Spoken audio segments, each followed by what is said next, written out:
તો વાત કરીએ વડોદરાની તો કલકત્તા રેપ વિથ મર્ડર કેસના પડઘા ડભોઈમાં પણ જોવા મળ્યા, જ્યાં ડભોઈ ઇન્ડિયન મેડિકલ એસોસિએશન દ્વારા વિરોધ પ્રદર્શન કરવામાં આવ્યું। ત્યારે પ્રાંત કચેરી ખાતે આવેદનપત્ર પાઠવી વિરોધ નોંધાવ્યો। ઓપીડી સેવા બંધ રાખી 24 કલાકની હડતાળ પાડવામાં આવી। ત્યારે તબીબની સુરક્ષા માટે તાકીદે વ્યવસ્થા કરવાની માંગ સાથે વિરોધ કરવામાં આવ્યો।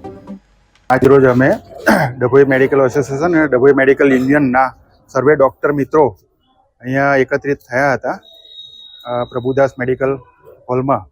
ત્યાંથી અમે આગળ સેવા સદનમાં એસડીએમ સાહેબને, પ્રાંત અધિકારી શ્રીને આવેદનપત્ર માટે આપવા માટે આવ્યા છીએ કે જે તારીખ 9 ઓગસ્ટના રોજ જે ઘટના બની હતી કલકત્તા આરજીકર મેડિકલ કોલેજમાં, ત્યાં આગળ ડૉક્ટર અભ્યા કરીને એક મહિલા તબીબ હતા, તેમની ઘાતકી રીતે હત્યા અને બળાત્કાર કરવામાં આવ્યો હતો અને એનો વિરોધ કરવા માટે અમે લોકો અહીં આગળ એકત્રિત થયા છીએ।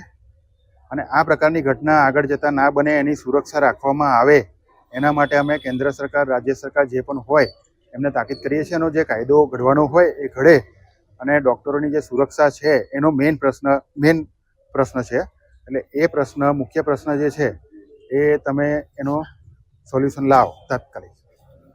આજે ડભોઈના જે તમામ તબીબો દ્વારા હડતાલનું એલાન કરવામાં આવ્યું છે, અમે આગળ આજે 24 કલાક ડભોઈની જે જાહેર તમામ જનતા છે એની માફી માગીએ છીએ કે અમે 24 કલાક માટે જે ઓપીડીની સેવા જે ખરીને અમે બંધ રાખીએ છીએ। હમણાં કોઈ પણ રેગ્યુલર જે પેશન્ટ હોય, ઓપીડીના પેશન્ટ હોય એ જોવામાં નહીં આવે।